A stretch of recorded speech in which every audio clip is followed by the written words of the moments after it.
ശരി. സമാധാനീയനായ അധ്യക്ഷൻ ചെയ്ത് PM ജയലരാജൻ തങ്ങൾ കാസർഗോഡ് അവരുടെ ഇവിടെ നിർവഹിച്ച നസർ ശാസ്ത്രങ്ങൾ, ആദരണീയനായ പ്രിയപ്പെട്ട ഷെയ്ഖുന ഉമർ മുസ്ലിയാർ കോഴിക്കോട് അവരുടെ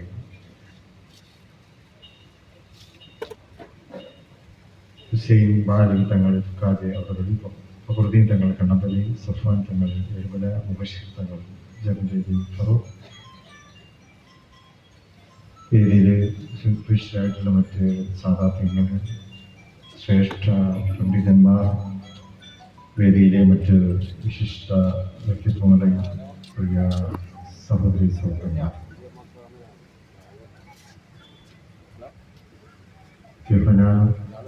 CM അവരുടെ ആണ്ട് നേർച്ചയിലാണ് നമ്മൾ എല്ലാ വർഷവും സംഗമിക്കാറുള്ളത് പോലെ ഇന്നും ഇവിടെ കൂടിയിട്ടുള്ളത്. അതിനോടനുബന്ധിച്ചുള്ള സമ്മേളനവും അതുപോലത്തെ മറ്റു ഉത്ബോധനങ്ങളും എല്ലാമായി വളരെ ബുദ്ധിനിർഭരമായിട്ട് തന്നെ CM വലിയതാഹിയോടുള്ള നമ്മുടെ കടപ്പാടും സ്നേഹവും ഒക്കെ വീണ്ടും ഇവിടെ പ്രകടിപ്പിക്കുവാൻ നമുക്ക് സാധിച്ചിരിക്കുകയാണ്. അൽഹംദുലില്ലാഹ്. നമ്മുടെ സ്നേഹത്തെയും നമ്മുടെ ദ്വാരകളെയും തിരു ഹദറത്തിലേക്ക് വർദ്ധിച്ചു കൊടുക്കുമാറാകട്ടെ എന്ന് പ്രാർത്ഥിക്കാം. ഇവിടെ 2-3 ദിവസങ്ങളിലായി നടക്കുന്ന ഭക്തിനിർഭരമായിട്ടുള്ള സദസ്സുകൾ, ഉത്ബോധനങ്ങൾ, ആയിരങ്ങൾ അവയിലെല്ലാം പങ്കെടുക്കുകയും സശ്രദ്ധം അതെല്ലാം ശ്രവിക്കുകയും മനസ്സിലാക്കുകയും ചെയ്തിട്ടുണ്ട്. CM വലിയതാഹിയുടെ മുഖാം ഈ പ്രദേശത്തിൻ്റെ തന്നെ ഏറ്റവും വലിയ ആത്മീയ കേന്ദ്രമായി കൂടി ഇത് മാറിക്കഴിഞ്ഞിരിക്കുകയാണ്.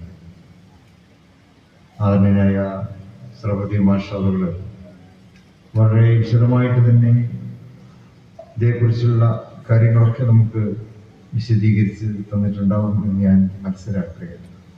സ്ഥാപനത്തിൻ്റെ ചരിത്രവും അതിൻ്റെ വളർച്ചയുമെല്ലാം അദ്ദേഹത്തിൻ്റെ പ്രസംഗങ്ങളിലൂടെ കടന്നു വന്നിട്ടുണ്ട്.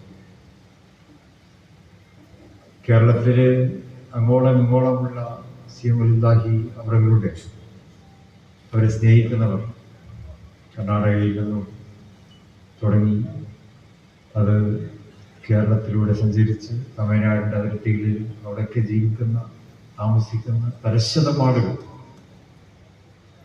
ഇവിടെ മടവൂരിലേക്ക് വരികയും അവരുടെ ആത്മീയതയുടെയും അവരുടെ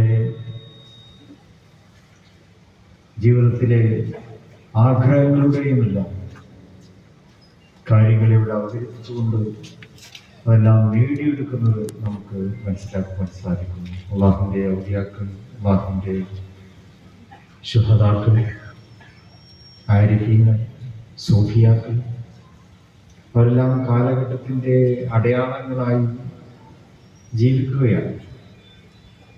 ഭൗതികമായി അവരെ നമുക്ക് കാണുവാൻ സാധിക്കുന്നില്ല എങ്കിലും ആത്മീയമായിട്ടുള്ള അവരുടെ സാന്നിധ്യം അതൊരു പ്രദേശത്തിൻ്റെ മാത്രം സാന്നിധ്യമല്ല, അതൊരു രാജ്യത്തിൻ്റെ കൂടി സാന്നിധ്യമായി മാറും എന്നുള്ളതാണ്. ഇന്ത്യയിൽ ഒരുപാട് മഹത്തുക്കൾ അവർ രാജ്യത്തിൻ്റെ സാന്നിധ്യമായി മാറുന്നുണ്ട്, അവർ നിരന്തരമായി ഓർമ്മിക്കപ്പെടുന്നുണ്ട്.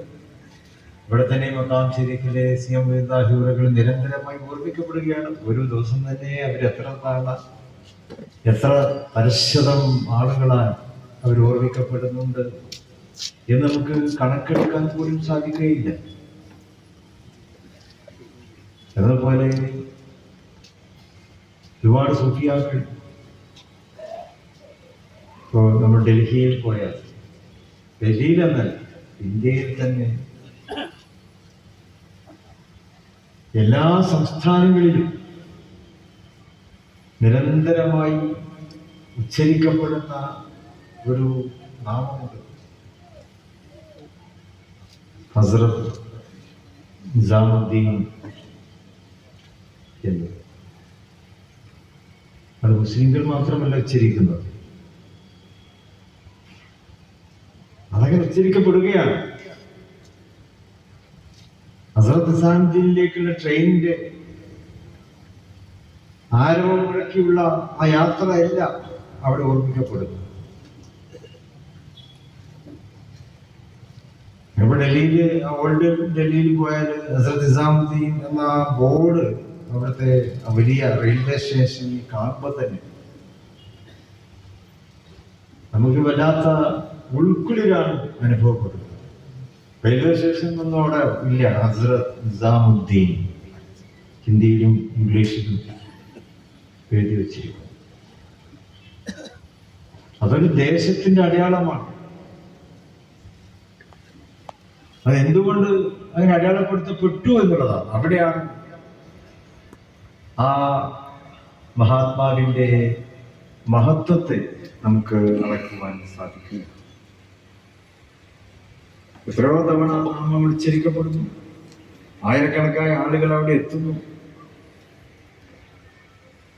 നിസാമുദ്ദീന്റെ മഖ്ബറയിലേക്ക് ആളുകൾ എത്തുന്നു. രാവും പകലും അവിടെ വ്യത്യാസമില്ല എന്നുള്ളതാണ്. ഇവിടെ കൊറോണയുടെ സമയത്ത് പോലും ഡൽഹിയില് ആചാരമായിരുന്നൊരു പ്രദേശങ്ങളായിരുന്നു, ജനനിബിഡമായിരുന്നൊരു പ്രദേശങ്ങളായിരുന്നു. മറ്റു പല പ്രദേശങ്ങളും അന്ന് അടച്ചിടപ്പെട്ടു. ആളുകൾ അങ്ങോട്ട് പോകാനൊക്കെ പേടിച്ചു, നഗരങ്ങളിലെ മറ്റു ഭാഗത്ത്. പക്ഷെ ഹസ്രത്ത് നിസാമുദ്ദീനിൽ അപ്പോഴും വലിയ തിരക്കായി. തകർക്കാൻ വേണ്ടി, അവിടെ സിയാറത്തിന് വേണ്ടിയൊക്കെ ആയിരക്കണക്കിന് ആളുകൾ അവിടെ വന്നു പോയി കൊണ്ടിരുന്നു. ആ മഹാത്മാവിന്റെ മഹത്വമാണ് അള്ളാഹുവിന്റെ ആരോഗ്യങ്ങളുടെയും ഔലിയാക്കളുടെയും സൂഫിയാക്കളുടെയും ഒക്കെ മഹത്വം. അത് ദേശ കാലാന്തര വ്യത്യാസമന്യേ അതിന് ഓർമ്മിക്കപ്പെടുന്നു, അത് നിലനിൽക്കുന്നു എന്നുള്ളതാണ്.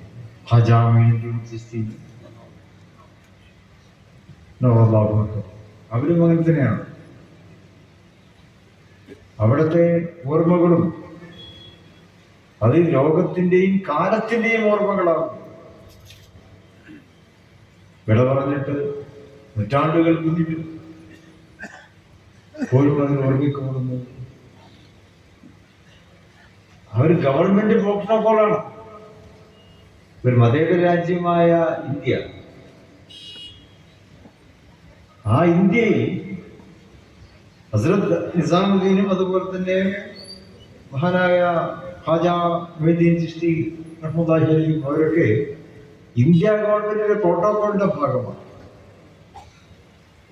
ഇന്ത്യ സന്ദർശിക്കുന്ന വിശിഷ്ട വ്യക്തിത്വങ്ങൾ മറ്റു രാജ്യത്തിലെ ഭരണാധികാരികളോ ഇവിടെ അതിഥികളായി എത്തുന്നവരോ മുസ്ലിം രാജ്യങ്ങളിൽ മാത്രമല്ല, അമേരിക്കയിൽ നിന്ന് വരും, ബ്രിട്ടനിൽ നിന്ന് വരും, ഫ്രാൻസിൽ നിന്ന് വരും, ജർമ്മനിയിൽ നിന്ന് വരും, ജപ്പാനിൽ നിന്ന് വരും. ലോകത്തിലെ നാനാഭാഗങ്ങളിൽ നിന്നും വിദേശ പ്രതിനിധികൾ വരുമ്പോൾ അവരുടെ സന്ദർശന ലിസ്റ്റ്,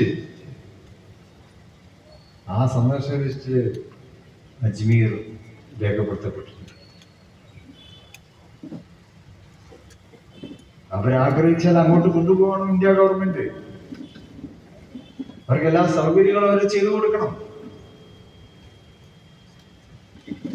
അപ്പൊ ഒരു മതേതര രാജ്യത്തിന്റെ അടയാളങ്ങളായി സൂഫിയാക്കളും ഔലിയാക്കളും ഒക്കെ നമ്മുടെ ഇന്ത്യയിലും അറിയപ്പെടുന്നു എന്നുള്ളതാണ്. ആ മഹത്വം അതവരുടെ ജീവിതത്തിലൂടെ അവർക്ക് ലഭിച്ചിട്ടുള്ളതാണ്. അവർ അള്ളാഹുവിലേക്ക് വളരെ അടുത്തു, അള്ളാഹു അവരിലേക്ക് അതിനേക്കാൾ ഇരട്ടി വേഗതയിൽ എടുത്തു എന്നുള്ളതാണ്. അള്ളാഹുവിലേക്ക് അടുക്കാൻ നമ്മൾ ശ്രമിക്കുമ്പോൾ ഒരു ചാൻ അടുക്കാൻ ശ്രമിക്കുമ്പോൾ ഒരു മുഴം അള്ളാഹു തിരിച്ച് നമ്മളിലേക്ക് അടുക്കുന്നു. ആ അടുപ്പം ജനങ്ങൾക്ക് വേണ്ടിയാണ്, അവരുടെ മുമ്പിൽ എത്തുന്ന പ്രയാസം അനുഭവിക്കുന്നവർക്ക് വേണ്ടിയാണ്. ഹൃദയത്തിൽ നോക്കിയാൽ സൂഫിയാക്കൾ സംസാരിക്കുക എന്ന് തസവുഫ് പറയുന്നുണ്ട്.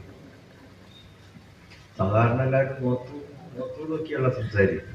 രണ്ട് മനുഷ്യന്മാർ കണ്ടുമുട്ടുമ്പോൾ മുഖത്തോട് മുഖം നോക്കിയാണ് സംസാരിക്കുക.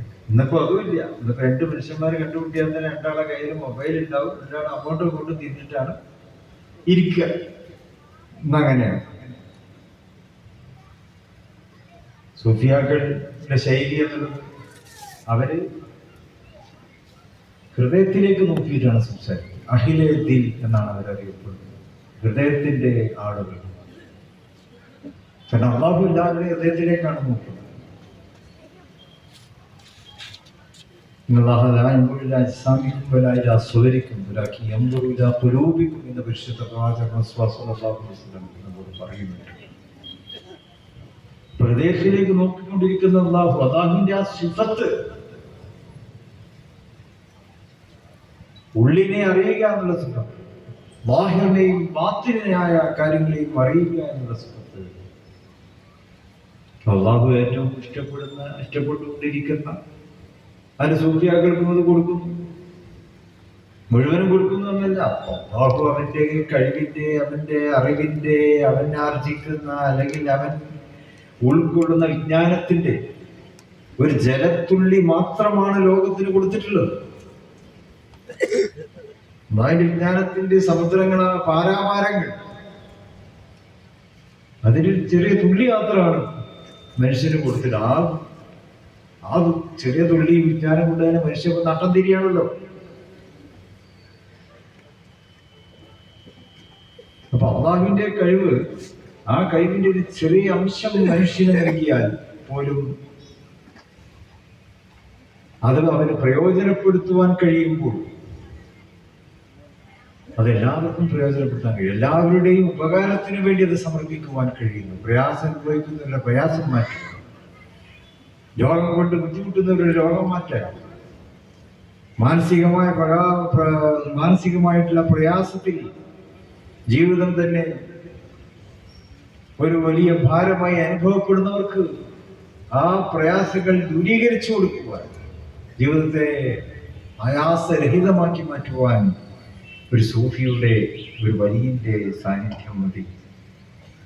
അതുകൊണ്ടാണ് അവർ ആദരിക്കപ്പെടുന്നത്. ജീവിച്ചിരിക്കുന്ന കാലത്തും അവർ ആദരിക്കപ്പെടുന്നു, മരണാനന്തരവും അവരവരുടെ സാന്നിധ്യം കൊണ്ട് സമൂഹത്തിന് വിളവെടുപ്പ് നടത്തിക്കൊണ്ടിരിക്കുകയാണ്. സമൂഹത്തിന്, രാജ്യത്തിന്, ലോകത്തിന്. മനുഷ്യർ അവിടെ ജാതി മതമൊന്നുമില്ല. അവരുടെ മുമ്പിലെത്തുന്ന വിശ്വാസിയെയും അവിശ്വാസിയെയും അവർ പരിഗണിക്കുന്നു എന്നുള്ളതാണ്. കാരണം അള്ളാഹു എല്ലാവർക്കും റഹ്മാൻ റഹീമുമാണ്.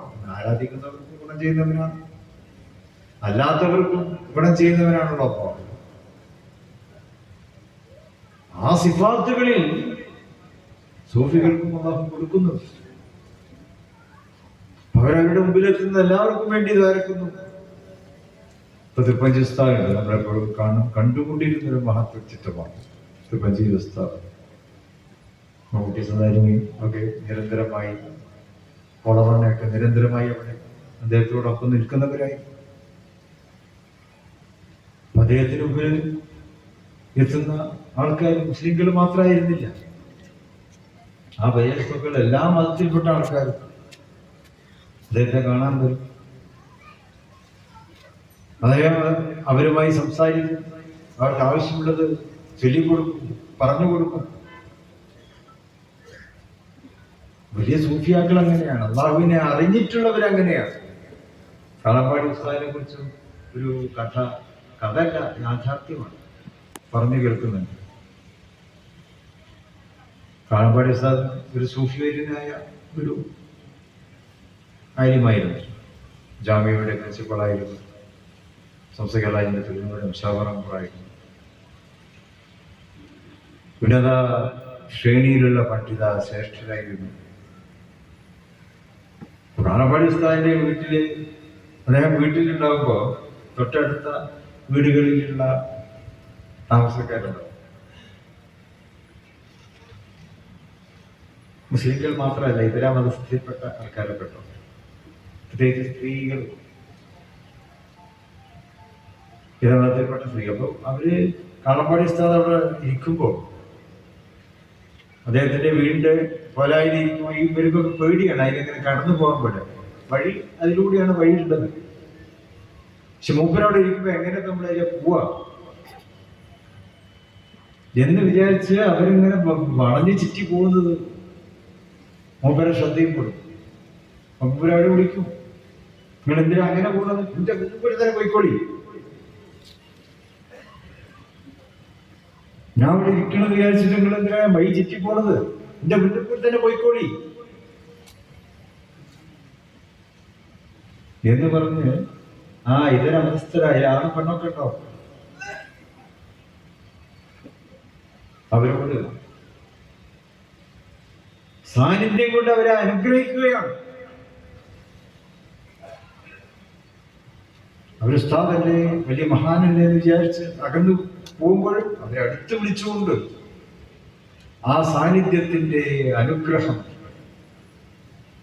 അവര് ചൊരിഞ്ഞു കൊടുക്കുന്നു. അപ്പൊ സൂഫിയാക്കൾ ചെയ്യുന്ന എല്ലാവർക്കുമാണ്, എല്ലാ മനുഷ്യർക്കും അവരനുഗ്രഹങ്ങൾ ചൊരിഞ്ഞു കൊടുക്കുന്നു.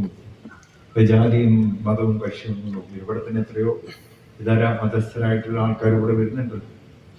അവരുടെ ദേശങ്ങൾ പൂർത്തീകരിക്കുവാൻ, അവരുടെ ആഗ്രഹങ്ങൾ സഫലീകരിക്കുവാൻ, രോഗങ്ങൾ ശിഫയാക്കുവാൻ.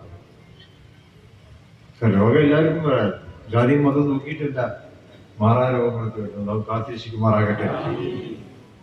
അങ്ങനെ രോഗം കൊണ്ട് ബുദ്ധിമുട്ടുന്നവരോട് വന്ന് പരാതിപ്പെടുന്നു, അവർക്ക് ഇവിടുന്ന് ആശ്വാസം ലഭിക്കുകയും ചെയ്യും. അങ്ങനെയുള്ള ആ മഹാത്മാരെ ഓർമ്മിക്കുക എന്നുള്ളത് തന്നെയാണ് ഏത് കാലത്ത് നമുക്ക് അനിവാര്യമായിട്ടുള്ളത്.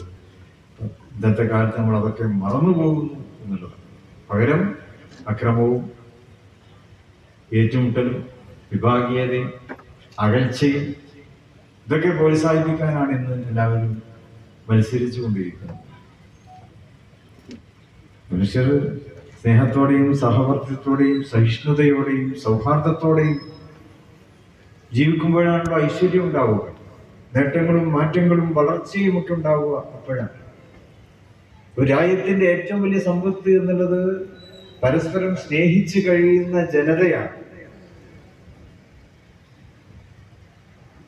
ഇന്ന് എങ്ങനെ അങ്ങോട്ടും ഇങ്ങോട്ടും തെറ്റിക്കാൻ പറ്റുമോ എന്നാണ് നോക്കിക്കൊണ്ടിരിക്കുന്നത്. അവിടെ നേരത്തെ മുബശ്ശിർ പറഞ്ഞ പോലെ അതൊരു പൈശാചികത ആണ്. പൈശാചികതയുടെ പിറകെ പോകാനാണ് ഇന്നിപ്പോ എല്ലാവർക്കും താല്പര്യം. അതാണ് യുദ്ധങ്ങളൊക്കെ ഇവിടെ ഉണ്ടാകുന്നത്. ഇപ്പൊ യുദ്ധം തുടങ്ങി വെച്ചവർക്ക് ഇപ്പൊ എങ്ങനെ തീർക്കേണ്ടിയെന്ന് അറിയില്ല. ഇനി അതിന് ഏത് ശൈത്താനാ വരേണ്ടതെന്ന് അവർക്ക് മനസ്സിലാകുന്നു. ഏതായാലും അല്ലാഹു ആ യുദ്ധങ്ങളും അസമാധാനങ്ങളും ഒക്കെ തീർത്തു കൊടുക്കുമാറാകട്ടെ. ഇത്തരമായ സമാധാനത്തെ എത്തിക്കട്ടെ. പ്രത്യേകിച്ച് ഗൾഫ് രാജ്യങ്ങളിലുള്ള നമ്മുടെ ആൾക്കാർ, ഗൾഫ് രാജ്യക്കാരല്ല യുദ്ധം ഉണ്ടാക്കിയത്. അമേരിക്കയും ഇസ്രായേലും യുദ്ധം ഉണ്ടാക്കി.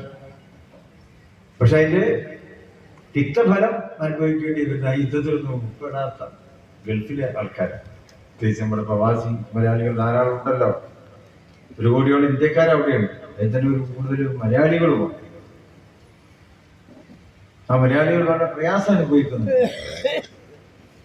അള്ളാഹു അവരുടെയൊക്കെ പ്രയാസങ്ങളെ ദൂരീകരിച്ചു കൊടുക്കുമാറാകട്ടെ. സമാധാനത്തിൽ ശാന്തിയും എത്തിക്കട്ടെ. ഒരുപാട് പേർക്ക് നാട്ടിൽ വരാൻ പറ്റുന്നില്ല, കുടുംബങ്ങളെ കാണാൻ പറ്റുന്നില്ല, അവരെ സന്ദർശിക്കാൻ പോയ കുടുംബങ്ങൾക്ക് തിരിച്ചു വരാനും പറ്റുന്നില്ല. അങ്ങനെയൊക്കെയുള്ള സംഗീതം അതെല്ലാം അള്ളാഹു തിരിച്ചു കൊടുക്കുമാറാകട്ടെ. പരിപൂർണമായ സമാധാനത്തെ ഗൾഫിലും അതുപോലെ തന്നെ യുദ്ധ മേഖലകളിലുമൊക്കെ അള്ളാഹു സമാധാനത്തെ എത്തിച്ചു കൊടുക്കുമാറാകട്ടെ. CM മഖാവ് ഇതിന്റെ ആഭിമുഖ്യത്തിൽ നടത്തുന്ന യതീംഖാനയുണ്ട്, മറ്റു വിദ്യാഭ്യാസ സ്ഥാപനങ്ങളുണ്ട്, മതഭൗതിക സ്ഥാപനങ്ങളുണ്ട്. അതിലൂടെയൊക്കെ ധാരാളം കുട്ടികൾ പഠിക്കുന്നു. വിവിധ കോഴ്സുകളിൽ ചേർന്നവരൊക്കെ പഠിക്കുകയാണ്. മഫിയ കോഴ്സൊക്കെ ഇവിടെയുണ്ട്. അതുപോലെ തന്നെ ശരിയ കോളേജുണ്ട്, യതീംഖാനയുണ്ട്, സ്കൂളുണ്ട്. അതിലൊക്കെ നല്ല പഠനം നടത്തി മുന്നേറുവാൻ ആ വിദ്യാർത്ഥികൾക്ക് തൗഫീഖ് ഇവിടെ നേരത്തെ അറബി കോളേജിലെ പ്രവേശനത്തെ കുറിച്ച് പൈസ ഇവിടെ പറയുകയുണ്ടായി. പൈസ ഇനിയും ചേരാത്തവര് കുട്ടികളെ ഇതിലൊക്കെ ചേർത്തിക്കൊണ്ട് അവരുടെ വിദ്യാഭ്യാസ ജീവിതത്തിന് മുതൽക്കൂട്ടാക്കുവാൻ എല്ലാവരും തയ്യാറാകണം എന്നൊരു സാന്ദർഭികമായി നിർത്തുകയാണ്. നമ്മുടെ ഈ സ്ഥാപനത്തെ അള്ളാഹു ഉത്തരോത്തരം വളർച്ചയിലേക്കും പുരോഗതിയിലേക്കും എത്തിച്ചു തരുമാറാകട്ടെ എന്ന പ്രാർത്ഥനയോടെ ഈ പരിപാടിയുടെ ഔപചാരികമായ ഉദ്ഘാടനം ബിസ്മില്ലാഹിർ റഹ്മാനിർ റഹീം എന്ന് ചിരിച്ച് നിർവഹിക്കുന്നു. അൽഹംദുലില്ലാഹി റബ്ബിൽ ആലമീൻ. അസ്സലാമു അലൈക്കും. മഹത്തായ വേദിയിൽ ഒരു പ്രധാനപ്പെട്ട ചടങ്ങ് കൂടി നടക്കുകയാണ്. കഴിഞ്ഞ 36 വർഷമായി മഹാനാകുന്ന CM വലിയുള്ളാഹിയുടെ ഉറൂസുമായി ബന്ധപ്പെട്ടും മറ്റും നമ്മുടെ എല്ലാ പ്രോഗ്രാമുകളും, പ്രത്യേകിച്ച് കഴിഞ്ഞു പോയ മഹാന്മാരാകുന്ന മൺമറഞ്ഞു പോയ നമ്മുടെ നേതാക്കന്മാർ, ബഹുമാനപ്പെട്ട കണ്ണീത്ത് ഉസ്താദ്, ഷെയ്ഖുന ഷംസുലുലമായി അസീസ്, മഹാന്മാരാകുന്ന പാണക്കാട് സെയ്ദ് മുഹമ്മദ് അലി ശിഹാബ് തങ്ങൾ, സെയ്ദ് ഉമർ അലി ശിഹാബ് തങ്ങൾ, സെയ്ദ് ഹൈദർ അലി ശിഹാബ് തങ്ങൾ, ചെറുശ്ശേരി സൈനുദ്ദീൻ മുസ്ലിയാർ, തങ്ങൾ സൂചിപ്പിച്ച കളപ്പടി ഉസ്താദ് അടക്കമുള്ള നമ്മുടെ കഴിഞ്ഞു പോയ നേതാക്കന്മാരൊക്കെ മടവൂരിലെത്തുമ്പോൾ അവരുടെ ഒക്കെ ഫോട്ടോ എടുത്ത് അതാവശ്യമാകുന്ന രൂപത്തിൽ ഉപയോഗപ്പെടുത്താൻ വേണ്ടി 36 വർഷവും നമ്മോടൊപ്പം നിന്ന പ്രിയപ്പെട്ട ഞങ്ങളുടെ നരിക്കുനിലെ പ്രേംകുമാർ സ്റ്റുഡിയോയിലെ പ്രിയപ്പെട്ട രാമൂട്ടിയേട്ടൻ, ഞാൻ അങ്ങനെയാണ് വിളിക്കാറുള്ളത്. ഒരിക്കലും മക്കാമിൽ സീദ് ഹൈദർ അലി ശിഹാബ് തങ്ങൾ കയറി വരുമ്പം രാമൂട്ടിയേട്ടനെ കണ്ടപ്പോൾ ചോദിച്ചത്, നിങ്ങൾ ഇപ്പോഴും ഇവിടെ ഉണ്ട് എന്നാണ് ചോദിച്ചത്. അങ്ങനെ ചെറുശ്ശേരി ഉസ്താദ് ഒരിക്കലും പ്രസംഗത്തിൽ സംസാരിച്ചുകൊണ്ടിരിക്കുന്നതിൻ്റെ ഇടയിൽ എന്തോ ഒരു ഉദാഹരണം പറഞ്ഞപ്പോൾ രാമൂട്ടി എന്നായിരുന്നു പറഞ്ഞത്. അങ്ങനെ എല്ലാവരുടെയും ശ്രദ്ധ പിടിച്ചു പറ്റിയ ഒരു വ്യക്തിത്വം കൂടിയാണ്. അദ്ദേഹത്തിന് ഉറൂസ് മുബാറക്കിൻ്റെ ആഭിമുഖ്യത്തിലുള്ള ഒരു ഉപഹാരം ബഹുമാനപ്പെട്ട ഉറൂസ് മുബാറക്ക് സ്വാഗത സംഘം വർക്കിംഗ് ചെയർമാൻ, അതുപോലെ തന്നെ മഹൽ പ്രസിഡന്റ് കൂടിയായ മൂത്തട്ടത്തിൽ ഹിമ മാഷ്, ജനറൽ സെക്രട്ടറി കെ മുഹമ്മദ് മാഷ്, മക്കാം കമ്മിറ്റിയുടെ ജനറൽ സെക്രട്ടറി ഷറഫുദ്ദീൻ മാഷ്, സ്വാഗത സംഘത്തിൻ്റെ ഭാരവാഹികൾ വി സി റിയാസ് ഖാൻ ഉൾപ്പെടെയുള്ള ഭാരവാഹികളുടെയും ആദരണീയരായ മക്കാം കമ്മിറ്റിയുടെ പ്രസിഡന്റ് സി സീല ബിന്ദങ്ങൾ എന്നിവരുടെയൊക്കെ മഹനീയ സാന്നിധ്യത്തിൽ അദ്ദേഹത്തിന് ഉറൂസ് മുബാറക്കിൻ്റെ ഒരു ഉപഹാരം ബഹുമാനപ്പെട്ട സെയ്ദ് സ്വാദിഖ് അലി ശിഹാബ് തങ്ങൾ രാമൂട്ടിയേട്ടനെ സമർപ്പിക്കുകയാണ്. അത് ഏറ്റുവാങ്ങുന്നതിന് വേണ്ടി പ്രിയപ്പെട്ട രാമൂട്ടിയേട്ടനെയും നൽകുന്നതിന് വേണ്ടി ആദരണീയരായ സെയ്ദ് സ്വാദിഖ് അലി ശിഹാബ് തങ്ങളെയും ആദരപൂർവ്വം ക്ഷണിക്കുന്നു.